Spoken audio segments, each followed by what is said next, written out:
nikmatnya jadi orang yang beriman, bisa doa setiap waktu. Wa idza sa'alaka 'ibadi anni fa inni qarib. Apabila hamba-hambaku bertanya kepadamu wahai Muhammad tentang aku, katakan aku adalah dekat. Allah Maha dekat. Ujibu da'watad da'i idza da'an. Aku mengabulkan doa orang-orang yang berdoa apabila berdoa padaku. Mintalah kepada Allah. Apakah Allah menyaksikan pertemuan kita? Sebagian yang jawab. Apakah Allah menyaksikan? Innallaha la yakhfa alaihi syai'un fil ardi wala fis sama. Sesungguhnya bagi Allah tidak ada yang tersembunyi di langit, di bumi, dimanapun. Wa huwa ma'akum aynama kuntum wallahu bima ta'maluna basyir. Dan dia, Allah, bersamamu dimanapun kau berada, dan Allah Maha melihat apapun yang kau kerjakan. Innaka antas sami'ul alim. Sesungguhnya engkau, ya Allah, Maha mendengar dan Maha mengetahui. Apakah ada tempat kita bisa bersembunyi dari Allah? Tidak. Apakah ada perbuatan kita yang tidak disaksikan Allah? Jawab santri. Apakah setiap perbuatan kita dicatat? Apakah setiap perbuatan akan ada balasannya? Kalau kita berbuat baik, siapa yang beruntung? In ahsantum ahsantum li anfusikum wa in asatum falaha. Kalau kita berbuat buruk, siapa yang paling rugi? Diri kita sendiri. Mungkinkah balasan dari Allah ketukar? Meleset? Mungkinkah ada yang bisa menghalang-halangi? Tidak. Allah menyaksikan segala-galanya. Zikir terhebat, zikir terkuat, zikir terdahsyat adalah selalu merasa ditatap oleh Allah.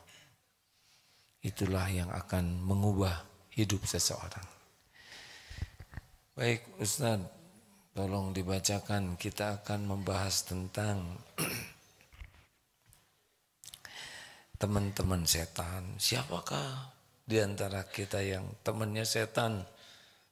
Saudaranya, ikhwanas sayatin, ya, saudaranya. Bukan cuma teman tapi saudaranya. Surat Al-Isra ayat 26, 27. Surat apa adik-adik? Saudara-saudaranya setan, ikhwanas syayatin, ya. Silakan Ustaz. Quran surah Al-Isra surah ke-17 ayat 26 dan juga 27. A'udzu billahi minasy syaithanir rajim. وآت ذا القربى حقه والمسكين وابن السبيل ولا تبذر تبذيرا إن المبذرين كانوا إخوان الشياطين وكان الشيطان لربه كفورا. Dan berikanlah haknya kepada kerabat dekat, juga kepada orang miskin dan orang yang dalam perjalanan. Dan janganlah kamu menghambur-hamburkan hartamu secara boros. Sesungguhnya orang-orang yang memboros itu adalah saudara setan, dan setan itu sangat ingkar kepada Tuhannya. Innal mubadzirina kanu ikhwana syayatin wa kana syaitanu lirabbih kafura. Ini penting. Kita kalau kita ingin bahagia, ingin mulia, ingin selamat, semua itu milik Allah. Bahagia milik Allah, mulia milik Allah, selamat milik Allah. Apapun kebaikan semuanya milik Allah. Langit dan bumi semuanya milik Allah. Kalau kita ingin bahagia, maka lakukan apa yang Allah suka. Bahagia itu ada pada iman dan amal soleh. Dan gagalnya orang bisa mulia karena dua hal. Masih ingat? Satu, lemah pemahaman agamanya.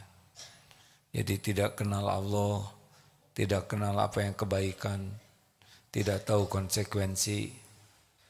Yang kedua, lemah jiwanya. Dia kalah oleh nafsu, oleh syahwat, oleh amarah, oleh kecintaan kepada dunia. Dia kalah oleh kemalasannya. Dan salah satu yang membuat begitu mudah orang jatuh adalah tipu daya setan. Jadi begini, Allah menciptakan nafsu pada diri kita. Fa'alhamaha fujuraha wa taqwaha. Sudah diilhamkan kita untuk berbuat keburukan, kebaikan. Nah setan ini nipu terus supaya kita memilih untuk menuhankan nafsu. Nafsu itu kecenderungannya kepada yang dilarang oleh Allah. Sudah sering ditanyakan, adik-adik, mana yang Allah sukai sepertiga malam terakhir, tahajud atau tidur? Jawab,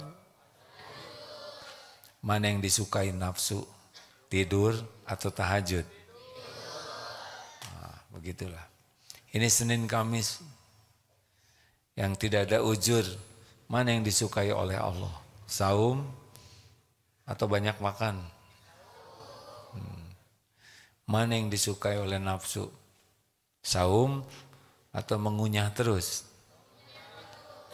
Ya, mamah biak terus.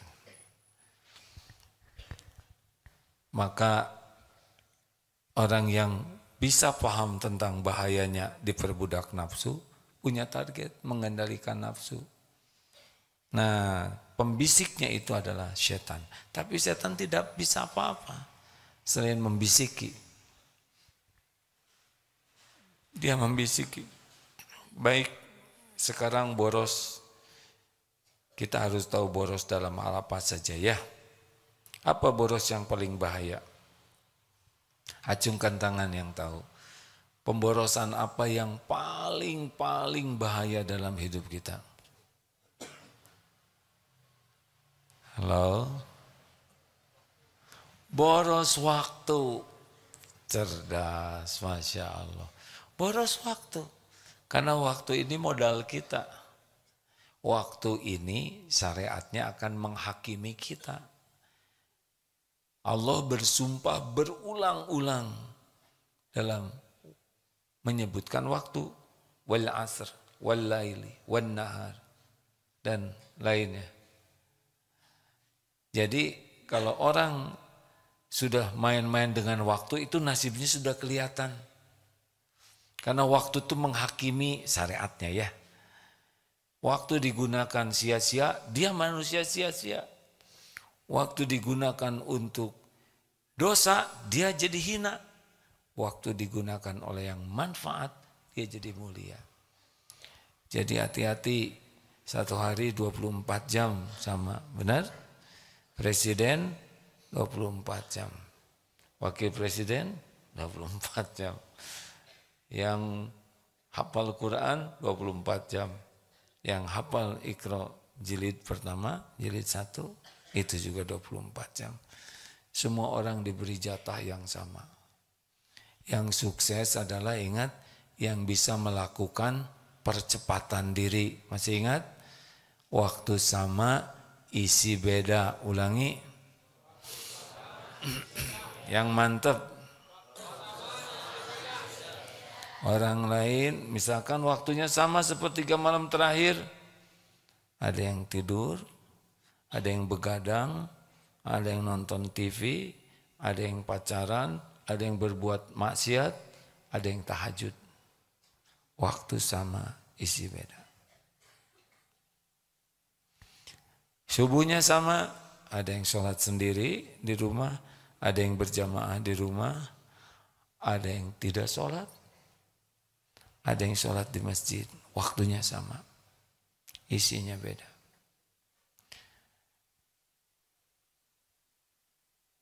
Begitu. Ada yang mulutnya nganggur, menganga aja. Ada yang senyum, ada yang zikir, ada yang ngomong jelek, waktunya sama.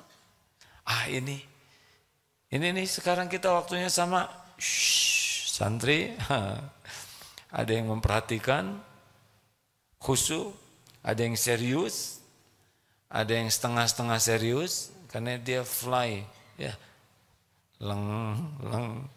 Ada yang sudah tewas, ya, waktunya sama. Isinya beda, benar? Apa waktu yang paling penting? Cuma 4 waktu ini. Wal asr. Bismillahirrahmanirrahim. Innal insana lafi khusr. Illa alladhina amanu wa amilu shalihat wa tawassaw bil haqq wa tawassaw bis sabr. Cuma 4 ini yang beruntung. 1, ilmu gunakan untuk meningkatkan iman, keyakinan ke Allah. Lakukan apapun yang bisa menguatkan iman. Yang kedua, lakukan yang jadi amal soleh. Karena kita mati hanya bawa amal soleh, salah juga. Masuk surga, meninggal husnul khotimah, sedang apa? Beramal soleh. Dikubur lapang, berkah dari amal soleh. Masuk ke surga karena apa masuk surga? Masuk surga karena apa? Bukan karena amal soleh, karena rahmat Allah. Rahmat Allah diberikan kepada yang beramal soleh. Jadi ingat ini, jangan sampai kepedean. Masuk surga karena amal soleh, tidak. Masuk surga karena kemurahan Allah, rahmat Allah. Rahmat Allah diberikan kepada yang beramal soleh. 3, tawassaw bil haq. Waktu kita ini gunakan untuk saling berwasiat dalam kebenaran.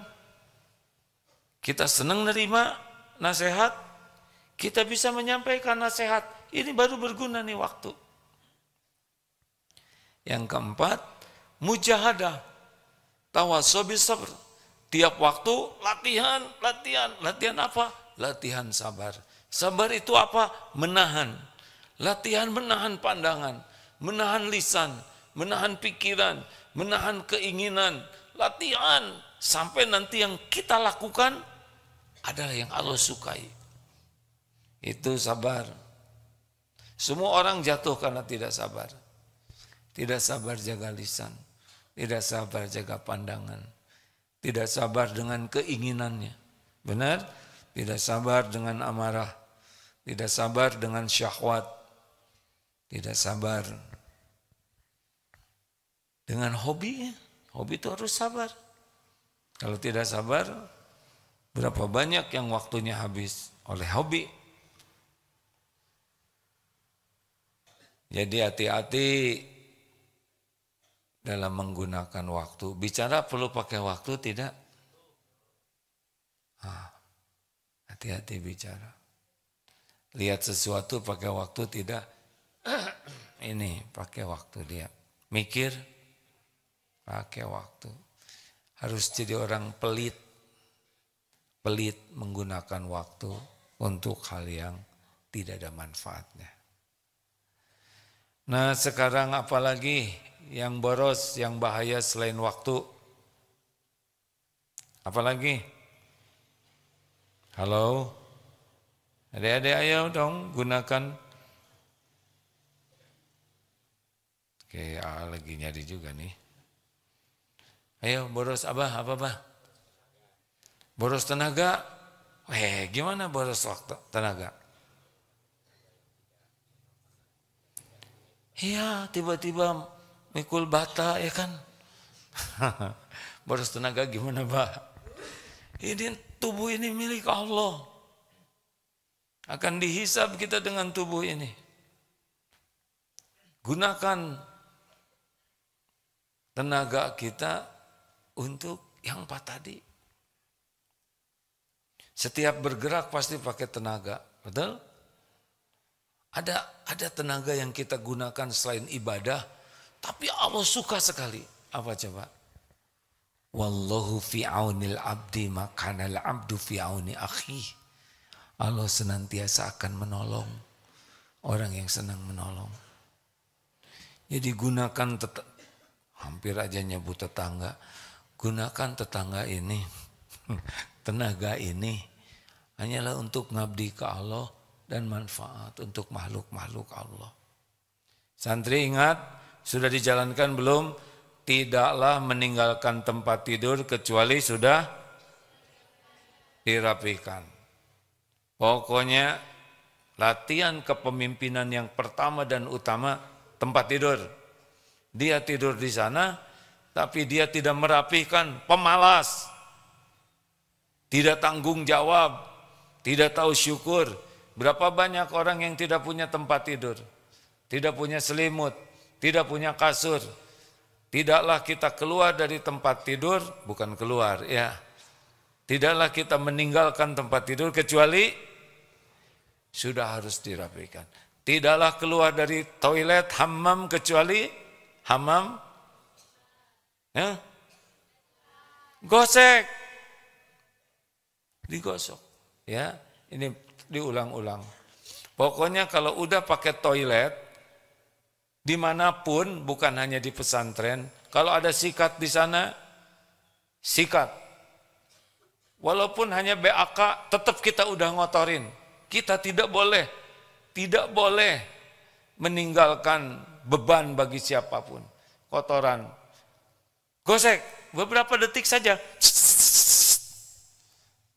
Kalau lantainya kurang bersih, gosek saja, enggak ada ruginya. Tidak usah diposting. Allah udah pasti lihat. Loh? Ini posting juga jijai, ya kan? Tidaklah makan kecuali rapikan. Sebisa mungkin cuci sendiri. Walaupun nanti ada di rumah udah jadi pejabat, jadi bos. Jangan tinggalkan kebiasaan ini. Cuci sendiri, rapikan sebisa mungkin ya. Walaupun mungkin ada kondisi yang tidak memungkinkan karena keterbatasan waktu, tapi di sini harus ada. Aduh, saya sudah menyusahkan orang lain. Ada lagi, lanjutkan. Tidaklah pakai meja, kursi, kalau sudah pakai, diapakan? Dirapikan lagi. Tidak boleh kita meninggalkan tempat belajar, tempat rapat, meja makan, kursi dibiarkan berantakan. Tidak bisa. Kita harus rapikan lagi. Kalau datang rapi, pulang lebih rapi. Tidak boleh jadi pemberantak. Pemberantak tuh yang ngeberantakin. Siap tidak nih? Kalau punya sampah, apa? TSP. Tahan dari buang sampah sembarangan. Simpan sampah pada tempatnya. Pungut sampah adalah sedekah. Zolim, kalau kita buang sampah sembarangan, zolim, pasti ada balasannya. Karena sampah itu ada tempatnya. Kalau kita membuang sampah tidak pada tempatnya, berarti tidak adil. Tidak adil itu bahasa lainnya namanya zolim. Jangan sembarangan makan permen, dilemparkan, menimpa semut. Padahal semut itu putra mahkota kerajaan semut. Nah mulai. Terus semut geger otak. Raja emosi. Saya cerita ini sambil tegang. Karena jangan sampai sia-sia. Tidak boleh. Buang kulit pisang. Lalu ada yang lewat. Terpleset. Jatuh. Ininya kebentur. Geger otak. Padahal beliau adalah Menteri Pertahanan. Misalkan ya. Jadi nggak aman. Jangan lakukan hal-hal yang zolim, sekecil apapun. Kalau merokok zolim tidak? Bagaimana zolim? Ceritakan. Merokok zolim tidak? Zolim bagaimana? Asapnya bagaimana?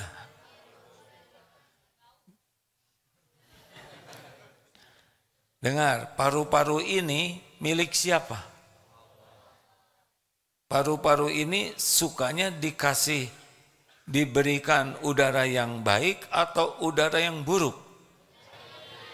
Nah, satu, Kediri zolim. Hak paru-paru ciptaan Allah, titipan Allah ini adalah udara bersih. Ini saya tidak membahas masalah hukum dulu ya. Ini masalah kecerdasan saja. Paru-paru ini punya hak untuk menghisap udara bersih.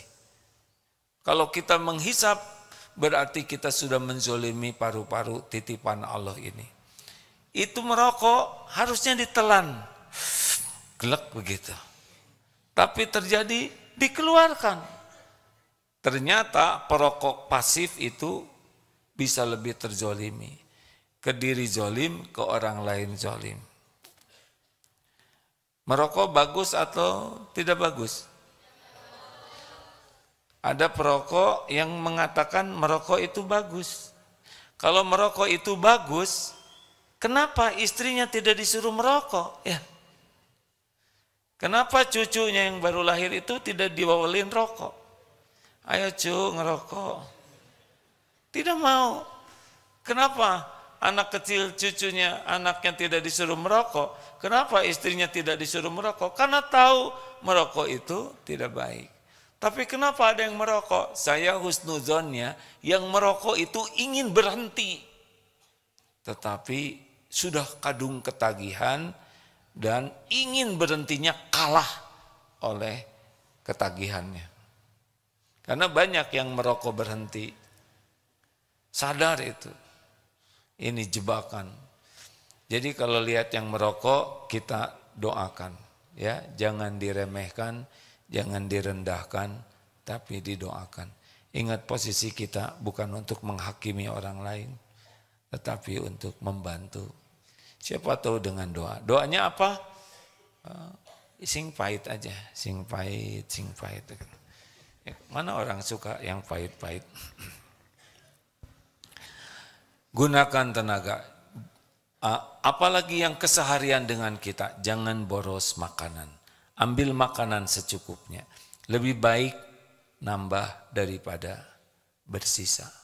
Sedih sekali melihat hajatan di kolong kursi, banyak makanan yang tersisa. Ini zalim. Saya kan niatnya untuk makanan cacing, cacing nanti ada rezekinya. Itu sayang, segala diambil, lapar mata. Pernah suatu saat ada yang ngambil zaitun, banyak, disangkanya anggur. Terbuang segitu banyak. Roti, ya kalau sedang di tempat yang gratis biasanya ya. Kalau yang bayar sih lebih ngirit ya, bahkan kurang dari kebutuhan. Santri ini hati-hati kalau ada undangan, jangan mak seperti itu ya. Makan secukupnya, lebih baik nambah daripada bersisa. Bagusnya kalau di hajatan ditulis, lebih baik menambah daripada bersisa. Kalau disebut saudaranya setan nanti emosi ya. Tulis aja di sana. Apalagi yang suka boros, minum. Taruh aja sisanya segini. Lihat gelas-gelas, banyak yang tersisa. Kenapa tidak kita habiskan? Rasulullah mengajarkan sampai dijilat. Siapa tahu makanan yang tersisa itu yang berkah. Yang nempel ini yang barokah. Ayo, jangan biasakan bersisa. Gimana kalau tulang? Biarlah itu rezeki ucing. Tergantung tulang apa dulu. Kalau tulang lunak, telan aja. Apalagi yang suka mubazir, selain makanan, minuman. Pemakaian air, termasuk wudhu. Hati-hati, wudhu, boros air, tidak baik. Tidak baik. Secukupnya, kecil saja. Walaupun kita air gratis, air melimpah, tetap pemborosan itu ikhwanas syayatin, saudaranya setan. Secukupnya wudhu itu. Jangan biarkan air terus ngocor. Ada yang di wastafel, buka air, dia sikat gigi. Selama sikat gigi air terbuang. Dihisab itu, pasti ada perhitungannya. Secukupnya, kita sikat gigi, matikan airnya. Supaya tidak ada yang terbuang. Mungkin kita banyak uang atau kita dibayarkan orang, tetap. Apalagi di masjid. Masjid bukan kita yang bayar. Halo? Tahu tidak setiap kali kita sholat, tempat sholat, itu ada biayanya. Saya bukan mau hitung-hitungan dengan saudara ya. Ini harus tahu aja. Tiap kali kita sholat, ini sepetak kita sholat, itu ada kosnya, ada biaya. Ada sedot list, ada yang kerja membersihkan, ada listrik, ada air, ada tempat wudhu, ada toilet, ada yang membersihkan toiletnya, ada keamanan. Kita bisa nyaman begini tuh ada biayanya. Pertanyaannya, selama ini siapa yang nanggung biaya kita ini secara syariat? Makanya jangan masuk masjid sekuat tenaga, bawa uang, sedekah.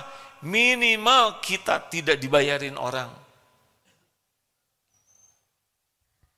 Mikir semua, enak aja, ngontrak di mana, datang ke masjid, ikut ke toilet, dia setor, dia mandi, pulang, enggak sholat.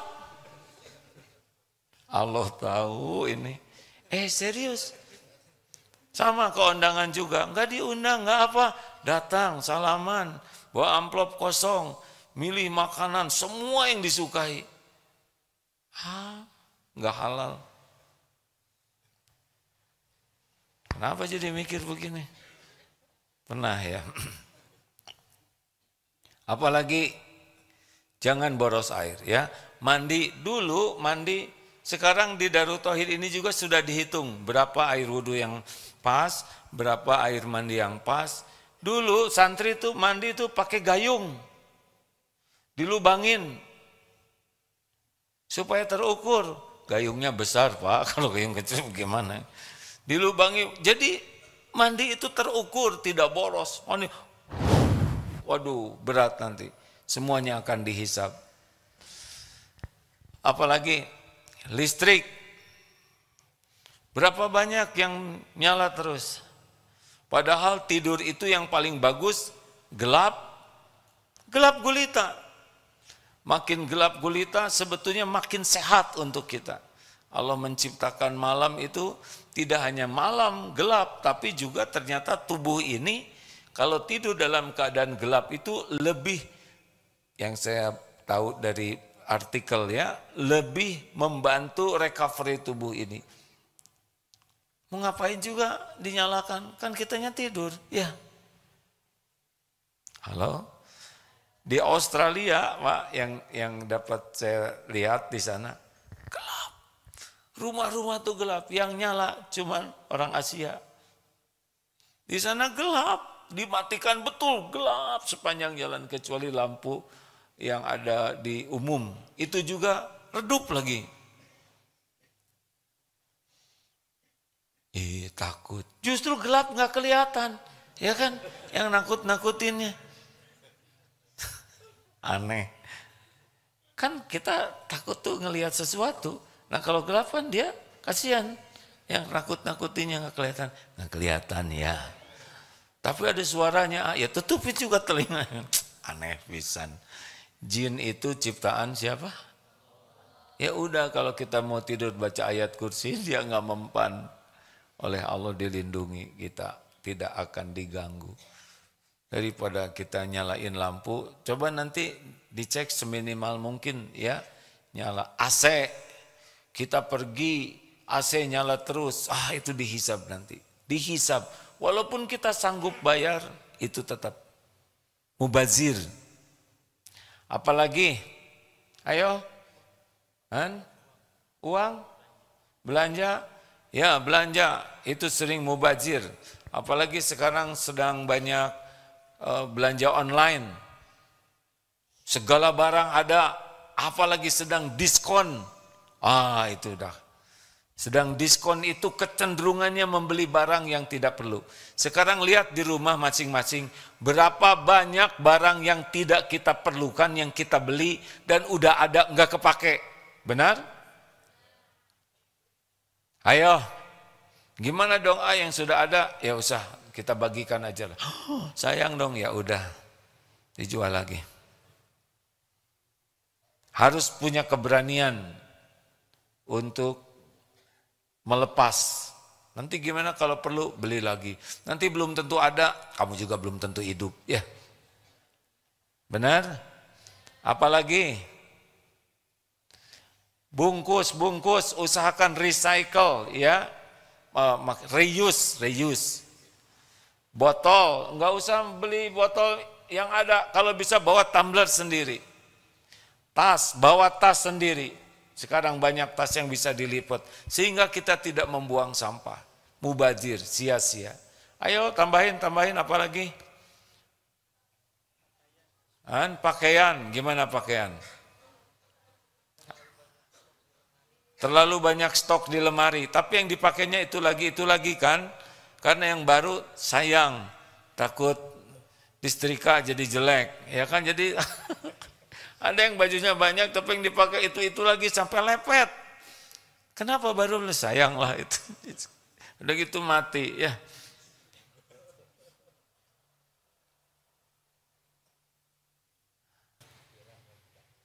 Ngobrol, mubazir, segala diceritakan, segala ditanyakan, segala ingin tahu, segala dijawab, padahal nggak ada yang nanya. Kita harus mulai saum bicara, dari bicara yang sia-sia dan bicara yang dosa. Makin banyak kesia-siaan, makin tidak bahagia. Bahagia itu cuma dua, falyakul khairon aw liyasmut. Kalau ingin jadi orang yang bisa baca Qur'annya gampang, kemudian doanya diijabah, kata-katanya berkualitas, zikirnya mudah, dekatnya itu dari diam. Kan 4 tingkatan bicara. Bicara baik itu paling utama. Apa bicara baik? Zikrullah dan amar ma'ruf nahi mungkar. Ngajak orang kepada kebaikan, mencegah orang dari keburukan. Kalau niatnya ikhlas itu bicara baik. Di bawah itu adalah diam. Nah, di bawah diam adalah sia-sia. Di bawah sia-sia adalah perkataan dosa. Nah, dari perkataan dosa jadi ahli zikir jauh. Dekatnya jadi ahli zikir itu dari diam. Dekatnya kata-kata kita akan berkualitas itu dari diam. Mulut 1, mata 2, telinga 2, lebih banyak yang kita perhatikan, lebih banyak yang kita dengar daripada bicara. Tapi sekali bicara besar maknanya. Mulut itu ada di antara otak dan hati. Ya, kalau kita sering nyebut hati di sini lah ya. Sudur, di dada, walaupun kita tidak tahu bentuknya seperti apa. Berarti setiap bicara itu harus dipikir dulu dan dirasa-rasakan dulu. Sehingga bicara secukupnya, jangan muter-muter. Gini ya, saya boleh bertanya tidak? Lah kan ngacung suruh nanya. Itu atau enggak yang mau saya tanyakan? Ya enggak tahu, baru juga ngomong. Begini ya, itu tuh apa tuh ya? Apa tuh A? Ya enggak tahu. Ini coba dihindari. Itu ya apa tuh? Enggak ada gunanya. Dan harus berani berhenti. Jangan sampai ada seorang penceramah udah habis waktunya, terus kata panitia, demikianlah saudara-saudara. Oh, panitia sudah memberi isyarat. Panitia memberi isyarat begini. Berarti sekarang kita akan membahas tentang penyembelihan domba. Waktunya habis. Disangka harus ganti judul. Demikian. Mudah-mudahan ada manfaatnya, ya. Assalamualaikum A. Bagaimana menghindari sifat yang tidak bermanfaat dan hati selalu yakin bahwa pertolongan Allah dekat? Supaya hati kita yakin tentang janji jaminan Allah, pertolongan Allah, kata kuncinya adalah lihatlah, tafakuri apa yang Allah berikan kepada kita selama ini. Itu kuncinya. Kalau kita ragu dulu nanti gimana saya pensiun, bagaimana kalau saya sudah tua. Sekarang tafakuri apa yang Allah berikan kepada kita dari mulai kita di rahim ibu sampai detik ini. Itu tekniknya. Kalau ingin kita takut kepada Allah, lihatlah apa yang kita lakukan, dosa-dosa kita kepada Allah. Sholat tidak pernah khusyuk, mata berzina, mulut tidak baik, pikiran kotor. Nah itu untuk membuat kita takut. Kalau nanti ada sesuatu, selalu istaftik qalbak, rasa-rasakan ini saya benar atau tidak kelakuan saya ini. Allah maha tahu. Wa huwa alimum bidati sudur. Allah maha tahu isi hati kita. Terus kalau nanti kebaikan itu nyaman di sini. Enak. Kalau dosa itu gelisah dan takut ketahuan orang. Allahumma sholli ala sayyidina Muhammad wa ala alihi wa ashabihi ajma'in. Ya Allah berkahi majlis ini. Hujamkan kepada kami hanya ilmu yang Engkau sukai ya Allah. Ilmu yang menyampaikan kami kepada cintamu. Berikan kemampuan kami mengamalkannya dengan ikhlas. Dan berikan kemampuan kami menyampaikan kepada saudara kami lainnya. Dengan ikhlas dan istiqomah. Taqabbal minna ya karim. Innaka antas samiul alim. Subhanakallahumma bihamdik. Asyhadu alla ilaha illa anta. Astaghfiruka wa atubu ilaik.